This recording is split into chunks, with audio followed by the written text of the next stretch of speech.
I traveled all around Singapore to eat some of the best fried chicken this island has to offer, and this was what I learned.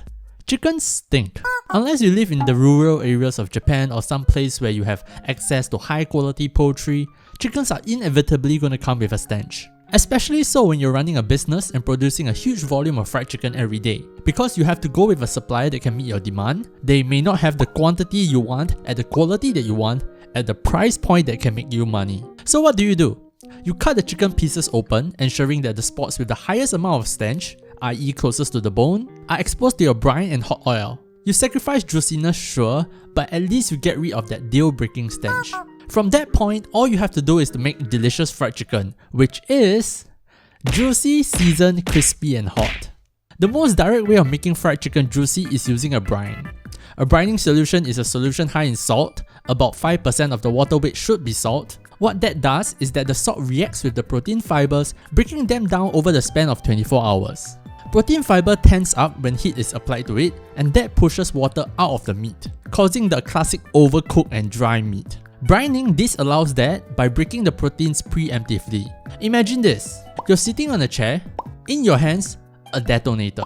It is my job to stop you from pressing the button, but every time I approach, so I wait till you're asleep, break your arm with a sledgehammer, and now you cannot hit the button. But Alderic, I can just use my other analogy. We are talking about juicy chicken. The second most important part about juicy chicken is the cook on it. Dark meat should reach about 180 to 190 degrees Fahrenheit, while white meat should be about 160 to 165 degrees Fahrenheit. We want to break down all the connective tissues and render the fat in the dark meat, while cooking the white meat gently so that it doesn't expel a lot of moisture. Moving on, seasoning. The general rule for seasoning is a little bit of everything, but make sure it's well seasoned overall. Look out for salt because you have already brined the chicken. The brine has given flavor to your chicken on the inside, now you need to give it more flavor on the outside. You know the old saying is what's inside that counts? What naive nonsense. Everything counts. Even if you're the greatest person inside, people are still gonna judge you for how you look. You don't have to choose between the two, just work on both. Next, crispy. Flour composition is very important here. Whatever you do, you gotta mix in some lighter starches like cornstarch, rice flour or sweet potato flour. Using all-purpose flour helps the batter stick, but it gets soggy too fast. After you get a good batter, the next step is making it stick to the chicken. The most popular technique I've seen is the dry wet dry. So first your seasoned flour, and then a wet batter made out of eggs, soda water and enough seasoned flour to make it thick. And then back to the seasoned flour. I tried a new technique I saw on Jay Kenji's channel, which is to dump everything into a bag and shake it vigorously. It worked pretty well. And of course, how crispy it gets depends on your frying technique. But we have been working with 24-hour brine chicken, i.e. salmonella that has finished their training arc. So we are not gonna wait for them to meet their allies and power of friendship us. Instead, we are gonna wipe down with sanitizer before we start cooking.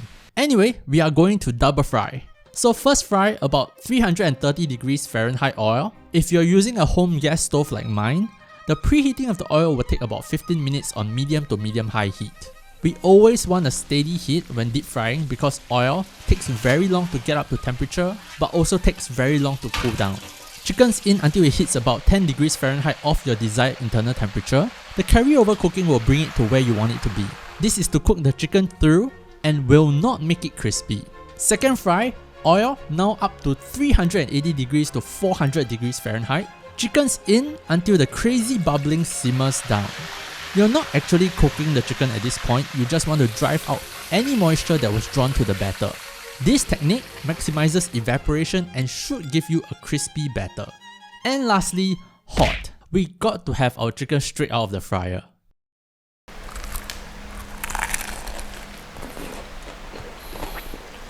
This was so far off from the fried chicken that I've tried. I forgot to wash off the brine solution and kind of over-seasoned my batter, making the whole fried chicken very salty. Seasoning wise, I tried to take a page out of Chickaboo's book and added chicken bouillon powder, but that didn't work well at all. The contrast between real and fake chicken flavor was quite off-putting. But the biggest deal breaker was the stench of the chicken. Despite poking holes in the chicken before the brine, and after the first fry, I couldn't release enough of that chicken stench. It doesn't help that I was using low quality, frozen thawed chicken off the supermarket shelf. Having all these great fried chicken might have skewed my expectations greatly. Either that or I have become so rusty after not producing cooking content in a while. This definitely increased the appreciation I have for the fried chicken that I have tried. I have left the recipe in the video description in case anyone wants to refer to what I've done.